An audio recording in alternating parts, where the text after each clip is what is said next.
আসসালামু আলাইকুম বন্ধুরা, কেমন আছেন সবাই? আশা করি ভালো আছেন। তো আজকে আমরা দেখব কিভাবে ফেসবুক পেজের নাম পরিবর্তন করা যায়। তো ফেসবুক পেজের নাম পরিবর্তন করা অনেক সহজ।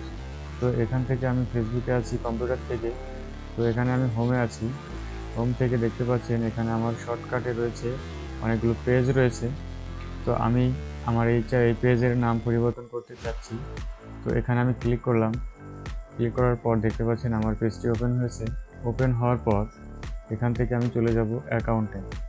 দেখতে পাচ্ছেন আমার এই প্রোফাইলের লোগোতে আমি ক্লিক করলাম। অ্যাকাউন্টে যাওয়ার পর দেখতে পাচ্ছেন এখানে see all profile. See all প্রোফাইলসে ক্লিক করার পর আমি এই পেজের নাম পরিবর্তন করতে চাই। সো আমি এখানে টিক মার্ক দিয়ে দিলাম। টিক মার্ক দিয়ে দেওয়ার পর দেখতে পাচ্ছেন এখানে আমার পেজটি কিন্তু লগ ইন অবস্থায় রয়েছে। তো এখন আমি কি করব? এখন আমি এখানে আবার অ্যাকাউন্টে ক্লিক করব। অ্যাকাউন্টে ক্লিক করার পর দেখতে পাচ্ছেন এই পেজের আন্ডারে সেটিং রয়েছে। এই সেটিংস অ্যান্ড প্রাইভেসিতে ক্লিক করব।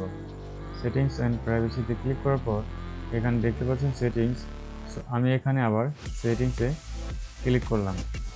সেটিংসে ক্লিক করার পর দেখতে পাচ্ছেন আমাকে এই পেজের যে জেনারেল পেজ অ্যান্ড সেটিংস সেখানে নিয়ে এসেছে। এখানে দেখতে পাচ্ছেন নেম এবং ইউজার নেম। আপনি নাম এবং ইউজার নেম এখান থেকে পরিবর্তন করতে পারেন। তো আমি শুধু নামটা পরিবর্তন করব। ইউজার নেমটা আমি অলরেডি এডিট করে রেখেছি। তো এডিট করার জন্য এখানে এডিট অপশনে ক্লিক করতে হবে এবং ক্লিক করার পর এখানে আপনার নামটি, নতুন নামটি, যে নামটি আপনি বসাতে চান সেই নামটি এখানে বসিয়ে দিতে হবে। তো আমি আমার নামটি বসিয়ে দিচ্ছি।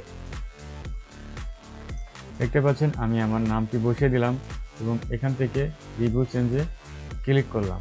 দেখতে পাচ্ছেন একটি উইন্ডো এসেছে। Confirm name change request, you are requesting the following changes to your page. তো আমরা এই সুহাদা মিডিয়া থেকে আমরা নিউ পেজে এখন আমরা ড্রাইভার হব। তো নিউ পেজের নাম হচ্ছে টেক আইটি টিপস। তো এখন আমাদের পাসওয়ার্ড বসাতে হবে, মানে আমাদের ফেসবুকের যে পাসওয়ার্ড সেই পাসওয়ার্ডটা আমাদের এখানে বসাতে হবে। তো আমি পাসওয়ার্ডটি বসিয়ে দিচ্ছি। দেখতে পাচ্ছেন আমি পাসওয়ার্ডটি এখানে রিকোয়েস্ট চেঞ্জে ক্লিক করলাম। নামটা নতুন নাম এখানে বসে যাবে। তো এই জন্য চিন্তিত হওয়ার কোনো কারণ নেই। আমি যদি এখানে লোডিংয়ে ক্লিক করি তাহলে দেখতে পাচ্ছেন আমার নামটি অলরেডি চেঞ্জ হয়ে গেছে। তো অলমোস্ট ডান, আমরা অলরেডি আমাদের পেজের নামটা চেঞ্জ করতে পেরেছি। তো এই ছিল ভিডিওটি ভালো লাগলে অবশ্যই লাইক দিবেন, বন্ধুদের সাথে শেয়ার করতে ভুলবেন না। আর এই পেজ যারা নতুন দেখছেন অবশ্যই পেজটাকে লাইক ফলো দিয়ে রাখবেন। দেখা হচ্ছে নেক্সট ভিডিওতে। আসসালামু আলাইকুম।